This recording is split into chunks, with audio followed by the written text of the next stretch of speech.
Hey guys, Zor here from ZorGameGeek.com. I'm here today to talk to you about the Savage Worlds role-playing game system.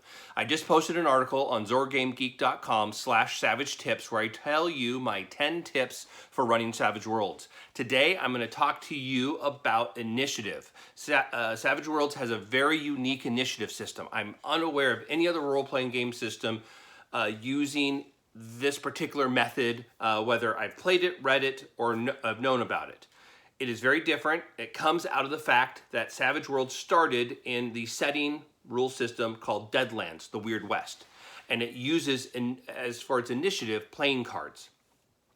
Now, in Dungeons & Dragons and those types of games, you roll your initiative at the start of combat, and you get a number, and that's the point at which you act each round. So you always know who's going to come right before you and who's going to come right after you. It's very predictable, tactical. You can make a lot of decisions based upon that rotation.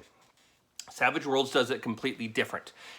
At the start of combat, the Game Master will take a deck of cards that have been shuffled and deal a card to each player and a certain number of cards to themselves.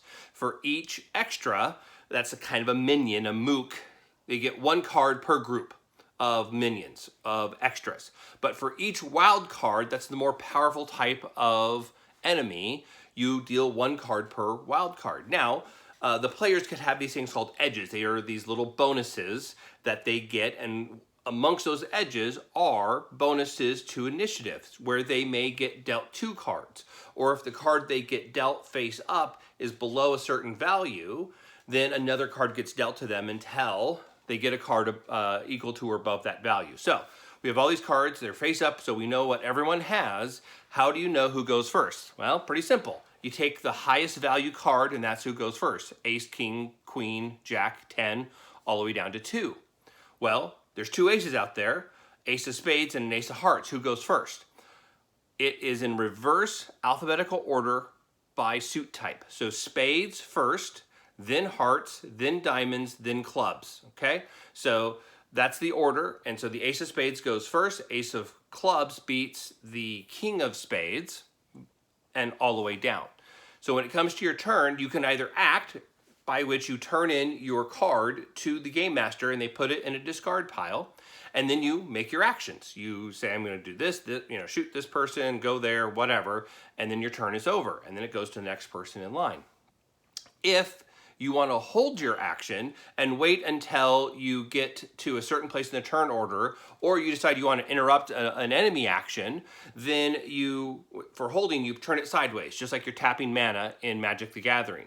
Then when you're ready to act, you turn it into the Game Master. If you're interrupting an enemy, though, you have to have an opposed agility check. Whoever rolls higher between you and that enemy goes first.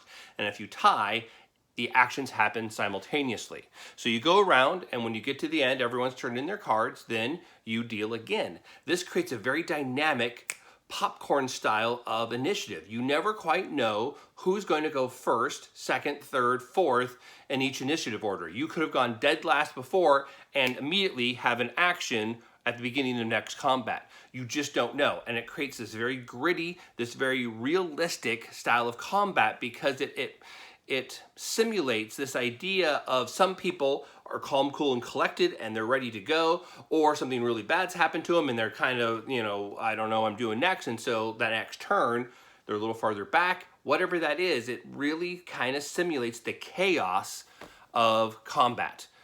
Then you keep on going around and around till the combat's over, or until a joker's dealt out of the deck.